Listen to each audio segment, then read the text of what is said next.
Another day, another arms race in the motorcycle world, but this time it's not about MotoGP, it's not about superbikes, it's about thumpers, and KTM just threw the biggest punch. They've taken their legendary LC4 engine and made it bigger, stronger and smoother, and now it officially beats Ducati's short-lived attempt at the single-cylinder crown. So, how do you squeeze nearly 78 horsepower out of just one piston, make it Euro 5 Plus legal, and still keep it reliable enough for everyday road riders? Let's break down how KTM built the world's most powerful single-cylinder engine for a road legal motorcycle. Singles have always had a cult following. Lightweight, simple, packed with torque, and they usually tap out on power before twins and fours. KTM's LC4 series has always been the exception. Since the 690 first hit the scene, it's been the hooligan's choice, light, raw and happy to wheelie past anything with more cylinders. But in 2024, Ducati entered with the 698 Mono. Out of nowhere, they built the world's most powerful road legal single, and KTM,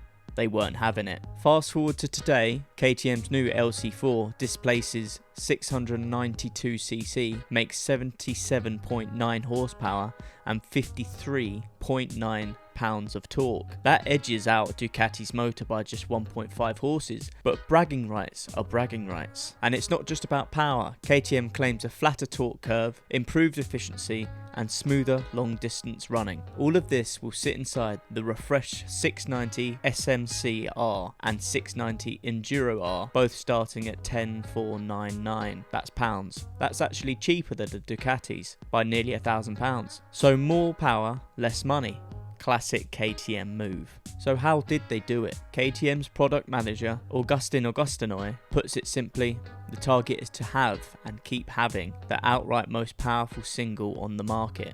About half the engine is new, the piston, cylinder and the head, same as before, but the clever stuff is in the oiling system. The old LC4 used 2 oil pumps, now it's one high pressure pump feeding the clutch. That means less friction, less drag, and fewer parts that can fail. The casings are also new, helping with durability and heat management. Basically, KTM shaved inefficiencies and freed up power without touching displacement. But it's not just about making more power, you've also got to keep the regulators happy. And with the Euro 5 Plus, noise is the killer. Thin engine casings plus one giant piston equals a lot of mechanical clatter. So KTM redesigned the airbox to cut intake noise and gave the bike a bigger exhaust with a chunky new catalyst in the downpipe. That keeps the neighbours happy, but it also means riders want to decat their bikes and will need a full aftermarket system. And yes, KTM's already cooking one up. The Evo exhaust and freer flowing airbox should push the bike into the mid 80s for horsepower, though that setup won't be road legal. Of course, anyone who's ridden a big single knows the downsides: vibrations. KTM's solution?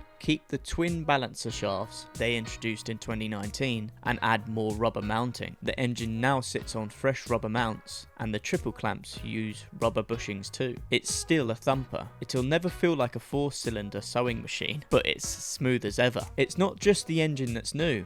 The 690 SMC R and Enduro R now get a proper 4.2-inch TFT dash, fresh switchgear and even a USB-C charging on the Enduro. Electronics also take a step up. Cornering ABS and traction control are standard, with the Enduro gaining dynamic slip adjust, basically terrain adaptive traction control. And while KTM didn't go all in with closed cartridge forks, the suspension's been tweaked for better small bump compliance. So what's next? KTM say they don't plan to chase more capacity. The focus now is on chassis and configuration tweaks rather than building an even bigger single, which makes more sense because right now they've already won the arms race. Ducati fired the first shot, but KTM's counterpunch puts them back on top, and it looks like they're planning to stay there. The KTM 690 Enduro R and SMC R are already cult favourites, but this new LC4 might just secure their place in motorcycling history. A road legal single making nearly 80 horsepower, packed with modern electrics and still cheaper than the Ducati's alternative. So what do you think? Would you take the KTM's hardcore thumper over Ducati's?